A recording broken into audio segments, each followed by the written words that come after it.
Dans plusieurs localités du Togo, les conflits liés à la transhumance continuent d'affecter les activités agricoles et les moyens de subsistance des populations rurales. Parmi les victimes figurent les femmes agricultrices et maraîchères dont les cultures subissent régulièrement les conséquences du passage des troupeaux. Pour faire face à cette situation, le consortium Nyonu Nuona, à travers le projet L'éveil des médiatrices, a organisé à Lomé, les 25 et 26 juin 2026, un atelier de renforcement des capacités destiné à 20 femmes leaders venues des préfectures d'Agou et du Zior. L'objectif est de leur fournir des outils pratiques en médiation des conflits, en leadership et en plaidoyer politique afin qu'elles puissent contribuer activement à la prévention des tensions et à la promotion du dialogue au sein de leur communauté. La source de cet atelier a commencé depuis l'année dernière, des activités que nous avons menées sur le terrain. Nous avons remarqué que lors d'une collecte de données, nous sommes venus, on voulait discuter avec les femmes. Les femmes étaient très en colère parce qu'elles ne voulaient pas sortir, parce que leurs voix ne se font plus entendre. Et j'ai vu l'ampleur de ce problème. Quand elles font le maraîchage, elles font l'agriculture, les vaches entretenues par les sédentaires viennent ravager toute leur production. Ce qui amène qu'à chaque fois, elles s'embêtent de jour en jour et elles s'appauvrit totalement. Et nous nous sommes dit, nous avons déjà un acquis à un certain niveau sur la promotion de la droit de la femme. Et ce phénomène vient encore empiéter sur ces acquis-là. Donc il faut agir urgemment, il faut intervenir dans l'urgence pour permettre à ces femmes-là de reprendre leurs droits à un niveau encore plus élevé en les insérant dans les instances décisionnelles. Pendant 2 jours, les participantes ont pris part à des sections de formation, des simulations, des débats et des services pratiques portant notamment sur la médiation des conflits, les enjeux liés à la transhumance et les mécanismes de plaidoyer auprès des décideurs locaux. À travers cette initiative, les organisateurs entendent renforcer le rôle des femmes dans les mécanismes communautaires de prévention et de résolution des conflits. Cet atelier consiste pour nous un renforcement des capacités sur la médiation. Nous voudrons vraiment qu'à l'issue de ce projet, que les femmes acquièrent cette capacité d'être médiatrices, mais également de connaître quelles sont les consignes et les sanctions prévues par le gouvernement dans ces cas de conflit. Nous voudrons qu'à la fin de cette formation, qu'elles aient aussi des acquis pour faire des plaidoyers.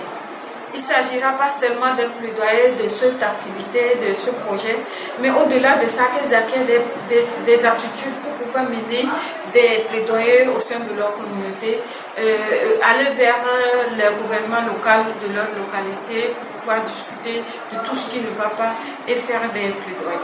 Au-delà de l'acquisition de nouvelles compétences, cette formation vise également à encourager une participation plus active des femmes dans les espaces de dialogue et de prise de décision, dans un contexte où elles sont souvent en première ligne face aux conséquences économiques et sociales des conflits agro-pastoraux.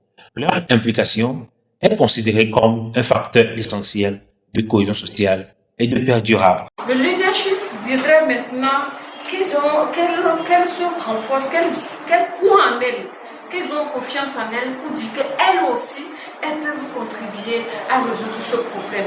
Qu'elles ne pensent pas que c'est un problème, ce leadership voudrait qu'elles ne pensent pas que ce problème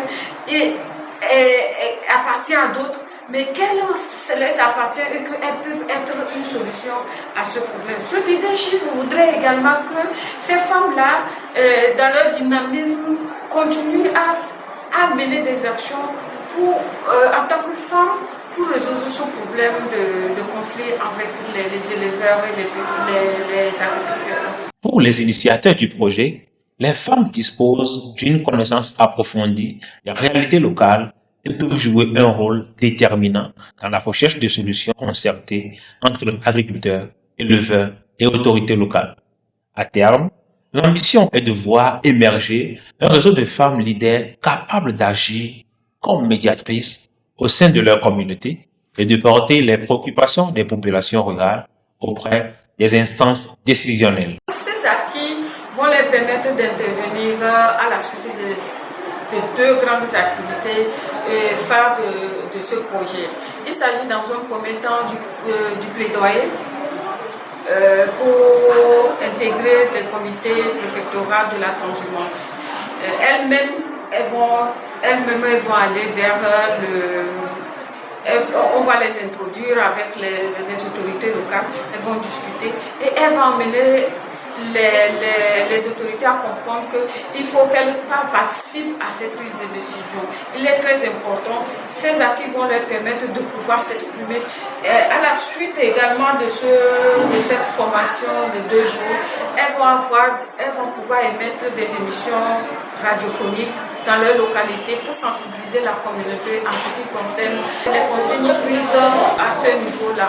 À travers l'éveil des médiatrices, les organisateurs souhaitent contribuer à la construction d'une paix inclusive en donnant aux femmes rurales les moyens de devenir des actrices du changement, du dialogue et du développement local. Le message phare, d'abord, c'est de remercier les autorités locales d'avoir pensé à mettre en place ce comité préfectoral de la transhumance pour permettre d'atténuer ce phénomène-là de conflit entre les éleveurs et les agricultrices. Le projet prend en compte Zior et Ago, les préfectures de Zior et Ago. Nous ne pouvons pas étendre tout le projet sur toutes les préfectures territoriales. Donc, il est très important que le message à prendre en compte, c'est qu'ils prennent en compte les femmes des autres localités dans ce comité préfectoral. Nos actions vont se limiter dans celles de préfecture, mais lorsqu'ils vont mettre en place ce comité préfectoral de la transhumance, qui pense impliquer les femmes de ces localités-là. La prévention des conflits et la consolidation de la paix passe aussi par le renforcement du leadership féminin et la valorisation du rôle des femmes dans la gouvernance locale. Pour rappel, cette initiative bénéficie de l'appui de l'UAF Africa, une organisation engagée dans la promotion des droits des femmes et le renforcement de leur pouvoir d'agir sur le continent.